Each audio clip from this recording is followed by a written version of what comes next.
The law of manifestation is simple. You don't get what you want. You get what you consent to be true. Welcome to the Manifestation Matters podcast, dedicated to exploring the divine creative power that lives inside us all, and how you can use the spiritual science of manifestation to create the life of health, happiness, love, and abundance you deserve. I'm your host, Eric Wall-Robinstein, and I'm glad you're here. You don't get what you want. You get what you consent to be true. Understanding these words is absolutely, fundamental to making the laws of manifestation work for you. And the unfortunate fact is, because many of us aren't really clear on this, too many of us are busy making the laws of manifestation work against us, manifesting what we don't want. And I can tell you, I know that from personal experience. I spent years, in fact, manifesting a life experience that was the polar opposite of what I desired. But I'm hopeful today in this episode, we can clear things up so you don't make the same mistakes I did. Now, when I say the laws of manifestation, that's laws plural, I'm referring to several laws that govern the way our reality comes into being. The principle of wave-particle duality from quantum physics, Hebbian theory from neuroscience, the law of karma from Eastern philosophy, and I could go on. But arguably, the most fundamental of all of these, and the most important for our purposes, is the law of assumption.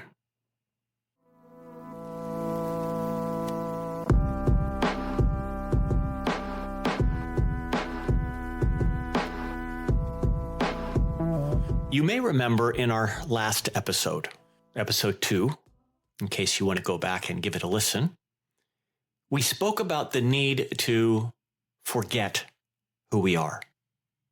Or we could say it more accurately, to forget who we think we are, which for nearly all of us, as we discussed, is a gross misconception, a case of mistaken identity. And we can get into the nuances of that at another time.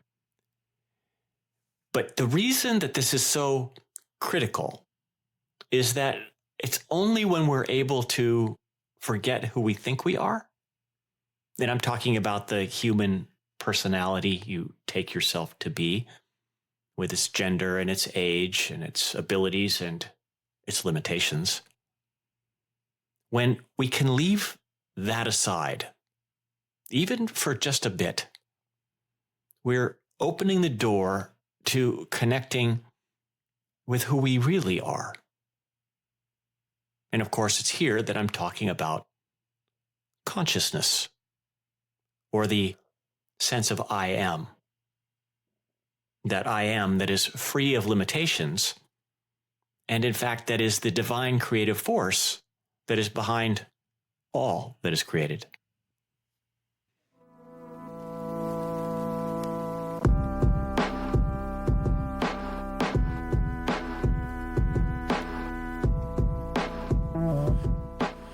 When we think of consciousness, we want to recognize the fact that there are really two separate aspects of this creative force. There's the conscious aspect, and then there is the subconscious aspect. And as you might imagine, each plays a different role in the manifestation process. The conscious aspect of consciousness is the realm of the seen. It's made up of the thoughts and the feelings that are part of your moment-to-moment experience. like the experience you're having right now. And this aspect of consciousness might be best thought of as the male aspect of the manifestation process. And more on why in just a moment. But before we get to that, let's turn our attention now to the other aspect, the subconscious aspect of consciousness. And in this realm, which is the realm of the unseen, is where lives the most creative aspect of consciousness. The aspect of consciousness that actually gives form and expression to things in the world. So we might think of the subconscious as the womb of creation, which is why we call it the female aspect of the manifestation process. And it's at this point where the male and female metaphor, at least for my money, becomes really helpful. Because while it's true that the subconscious female aspect of consciousness is ultimately the creator of all that is created, in other words, she does all the really heavy lifting, she doesn't create independently. She creates only what she has been impregnated with. As is suggested in the scripture, seeds follow their own kind. And that job, the job of impregnating the female aspect in a blinding flash of the obvious, is the job of the male aspect. So while it is indeed true that the subconscious can manifest anything, from unimaginable abundance to soul-sapping poverty, and from radiant health to debilitating disease. Even though that's true, that manifestation is limited by what the creative subconscious is impregnated with by the conscious.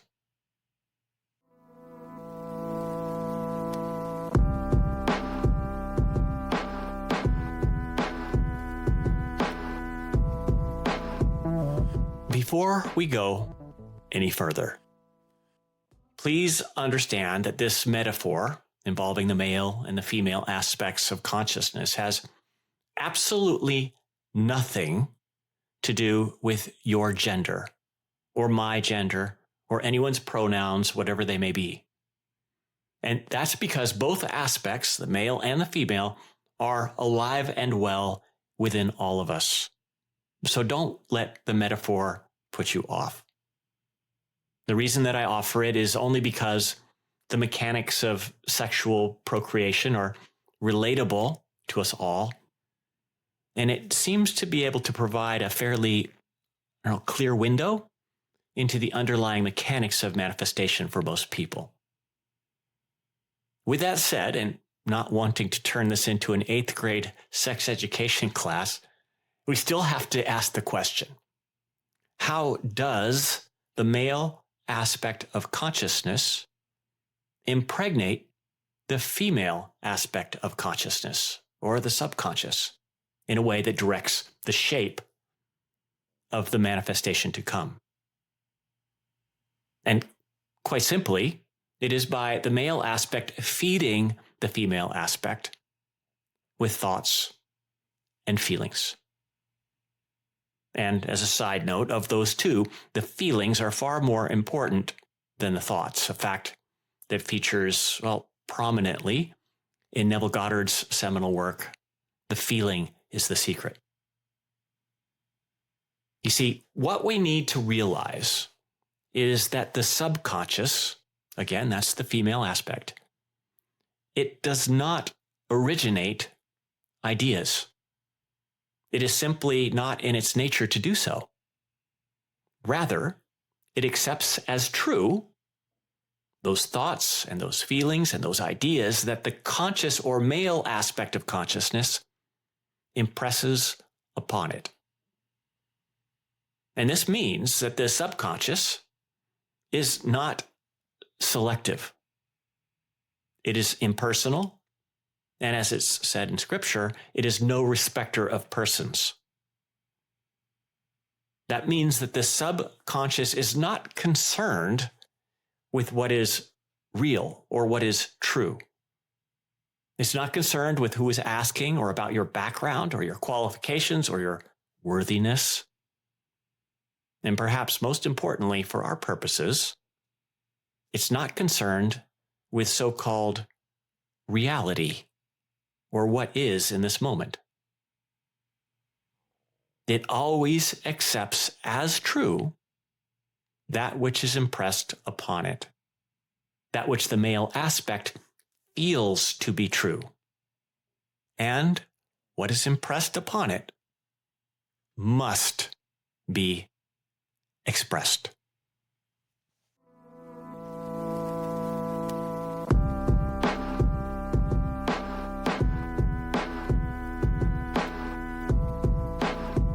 The process that we're describing here is most often referred to as the law of assumption. Not to be confused with the law of attraction, which admittedly possesses some similar themes, but which also misses the mark fairly significantly on some fronts as well. And perhaps we'll speak to that in another episode. But for now, back to the law of assumption, which states quite simply, that which you assume and consent to be true manifests. Or a bit more granularly, that which you, your conscious self, assumes and consents to be true is ultimately what is impressed upon or impregnated into the subconscious. And then, because the very nature of the subconscious is to do so, as the invisible womb of creation, your assumption must be outpictured or manifested. And it is here that I'll offer something of a critical reminder. Because the law of assumption is a natural law, it means that it is always functioning. Just like other natural laws like the law of gravity or the law of thermodynamics, it never shuts off. And that means you're always manifesting, whether you recognize it or not. And that's worth repeating. You're always manifesting, whether you recognize it or not. So long as thoughts and those all-important feelings are being created in your consciousness, they are being impressed into the subconscious. And as such, they must manifest unless their manifestation is interrupted by some other thoughts and feelings. So this is really important, because if you have a habit of obsessing about all of the problems and difficulties in your life, you are busy impregnating the subconscious with the blueprint for the creation of more problems and difficulties. Seeds follow their kind. Or if you often find yourself filled with doubt and anxiety, you're impressing the state of doubt and anxiety into the womb of creation. And even if you pray for, financial abundance, while you're conscious of your current poverty, you're commanding the subconscious to create that which you are aware of being impoverished. So, in fact, it is never really a question of if you're manifesting. Rather, it's always a question of what you're manifesting. And that comes down to the kinds of thoughts and feelings that are living within you.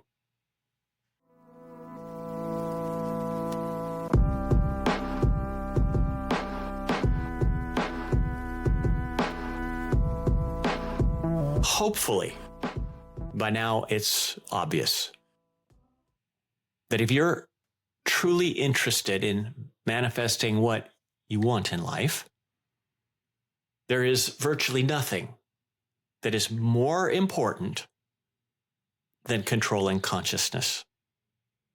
Or more specifically, controlling the types of thoughts and feelings that the conscious aspect of self impresses into the creative, the subconscious.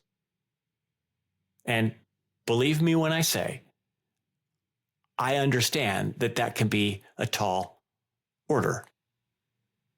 But here's something that really helped me. And that's remembering that consciousness is really just another name for imagination.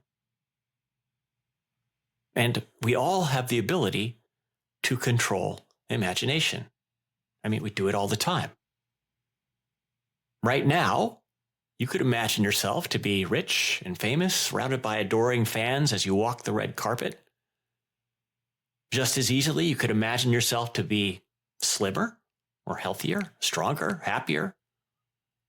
You could even imagine yourself to be spiritually liberated and free from all suffering, or a million other things for that matter. Right now, all of it available to you in your imagination, no matter what your so-called reality is like. And of course, as you imagine, and the associated thoughts and feelings bubble up into consciousness, they are being impressed upon the subconscious. But here's the unfortunate fact. If you're like most people, much of the time you're using your imagination in a way that, if we're honest, is working against you. I'm talking about things like worrying about your finances, or dreading that 2-week vacation with your in-laws, or regretting that thing you did 7 years ago that put you into the bind that you're in today. And yes, I'm aware, none of these things may seem like imagination, because maybe you really do have financial challenges, or maybe you really do have to go on a vacation with the in-laws. And yes, it's possible that that thing that you did 7 years ago is still dragging you down today. But to that, I'll say this. Look more closely. Right now, when you worry about your finances, where is that happening? Where is that imagined scenario of what if or if only and all the rest? Are those scenes not taking place in your imagination? And of course, the answer is yes. Your worry is an imaginal act. It's just masquerading as worry. And the same is true with the vacation with the in-laws and the regret and the guilt about your past. All of them expressions of your imagination, giving rise to thoughts and feelings, which are commanding the subconscious to give birth to whatever it is you're envisioning. Which brings us back to the top of the page. You don't get what you want. You get what you consent to be true.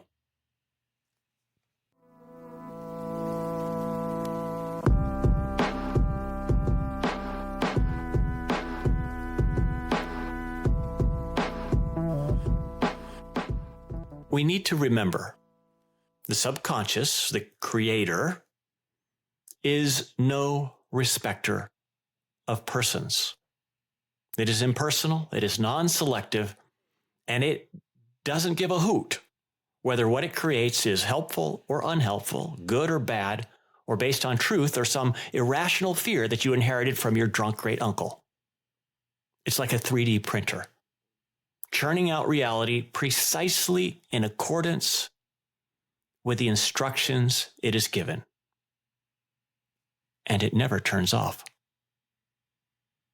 I can tell you, when I saw this years ago, my life finally began to make sense to me. Because for years, I worked harder than anyone around me.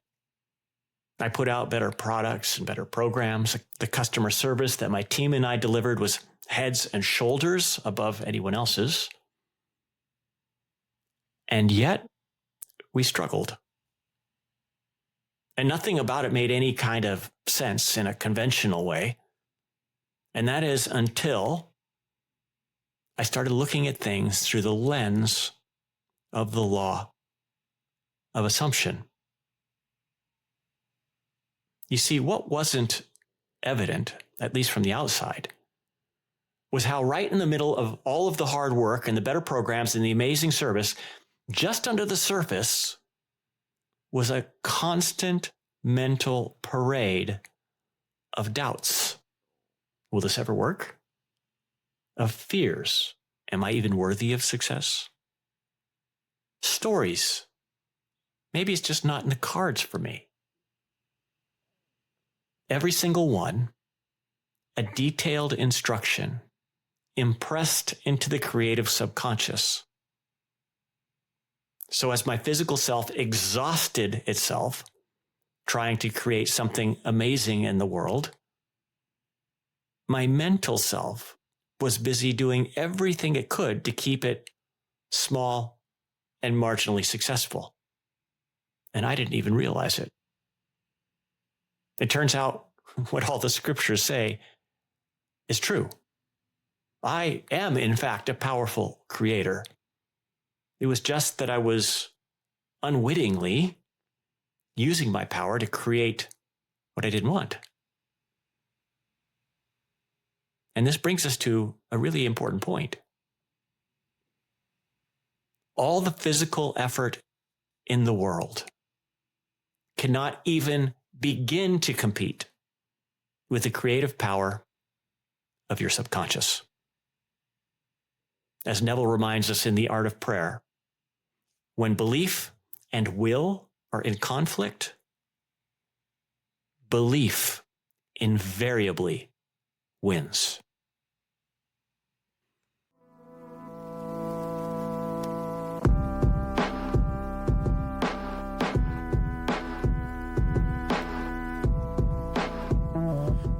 So what might be our first steps in harnessing the law of assumption? Well, as you might have already guessed, it starts with forging a more deliberate and intentional use of our imagination, minimizing the kinds of thoughts and feelings that create what we don't want, and maximizing the kinds of thoughts and feelings that create what we do want.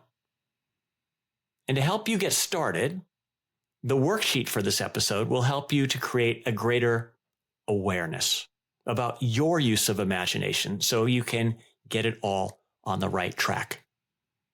It's called Imaginal Acts, and it's actually an exercise I created for my students inside the online Bright Life Yoga Collective. You can get your worksheet and exercise free on my Patreon page at www.patreon.com/manifestation matters. I'll put a direct link in the show notes.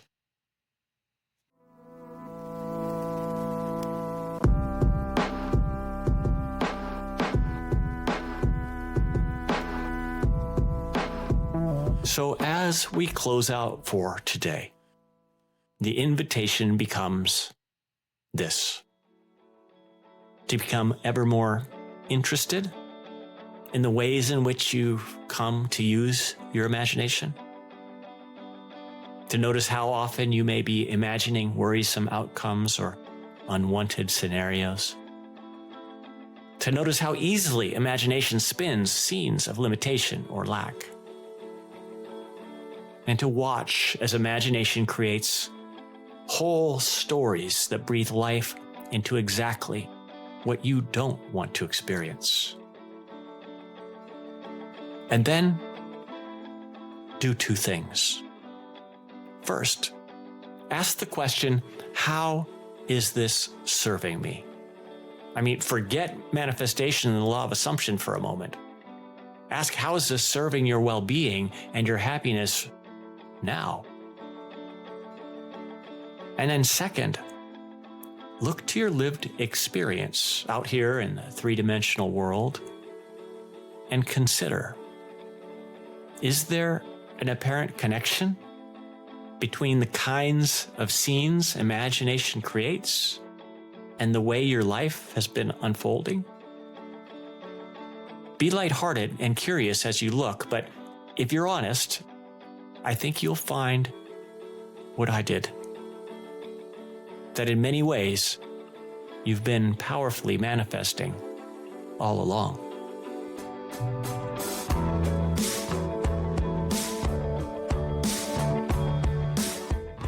Well, that's all the time we have for today.